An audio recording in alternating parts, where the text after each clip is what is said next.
trade war between the United States and our neighbors to the north and south is heating up. It sure is. Canada immediately responded with tariffs levied by President Trump, and now Mexico also threatening to hit back with its own tariffs.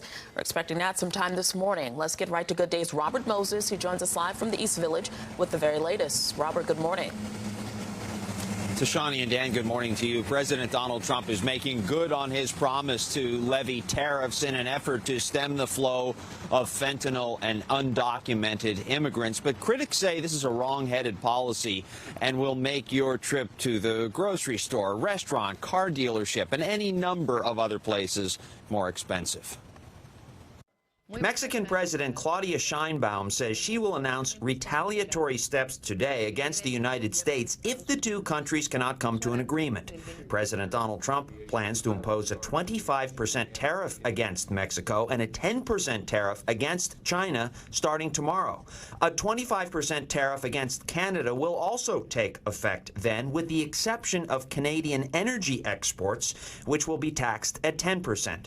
Prime Minister Justin Trudeau already promised to respond in kind with 25% tariffs on $155 billion worth of American goods. It's American beer, wine, and bourbon, fruits and fruit juices, including orange juice, along with vegetables, perfume, clothing, and shoes.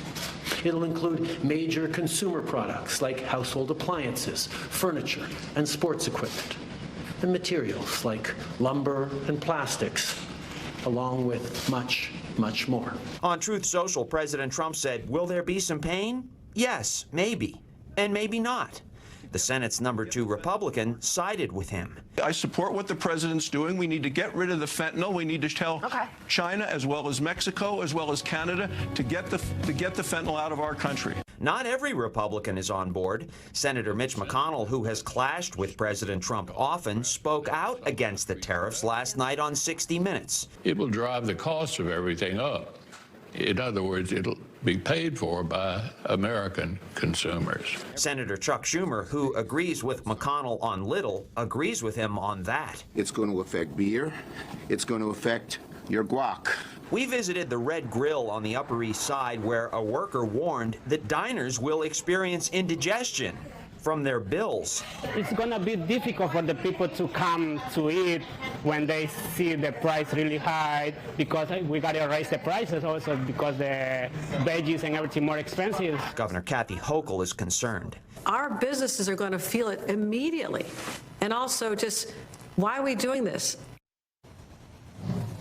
We're keeping a close eye on the markets this morning. At this point, Dow futures are down nearly 600 points, which could foreshadow a rough day on Wall Street. And we're live in the East Village this morning. Dan and Tashani, back to you. A lot of people watching to see what happens on Wall Street today. Thank you very much, Robert.